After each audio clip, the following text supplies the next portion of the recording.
ഒറ്റയ്ക്ക് ഇവിടെ വിട്ടിട്ട് പോകും.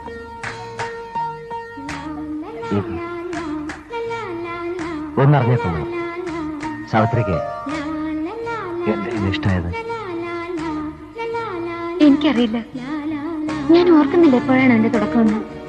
മുൻപൊരിക്കലും അനുഭവമില്ലാത്തൊരു തുള്ളിച്ചാട്ടം എന്റെ മനസ്സിലുണ്ടായി. വിനു കൊണ്ടുവന്ന കുപ്പിയോളകളില്ലേ, അത് നിർത്തി ഞാൻ വിനുവിന്റെ പേര് എഴുതി. അതിൽ വെറുതെ ഉറങ്ങാൻ നോക്കിയിരുന്നു. വിനുവിന്റെ ആ ഡയറി ഇല്ലേ, അതിലെ പേജുകൾ ഞാൻ കൂടെ കൂടെ മറിച്ചു നോക്കും. ഒരു ദിവസം എല്ലാ പേജുകളിലും ഞാൻ വിനുവിന്റെ ചിത്രം കണ്ടു, എന്റെയും. പിന്നെ എന്റെ മുറിയിൽ വിനുവിനെ ട്രീറ്റ് ചെയ്യാൻ ഞാൻ എഴുതി വെച്ച ആ വാക്കുകളില്ലേ, അതിന്റെയൊക്കെ അവസാനം ഞാൻ വിനുവിനെ എഴുതി ചേർത്തു. ഹോസ്പിറ്റലിൽ വിനു ഉള്ളപ്പോ സന്ധ്യ ആവരുതേ ഞാൻ പ്രാർത്ഥിക്കുമായിരുന്നു. വീട്ടിൽ രാത്രിയായ വെളുക്കാനുള്ള വെപ്രാളമായിരുന്നു എനിക്ക്. വിനുവിനറിയോ?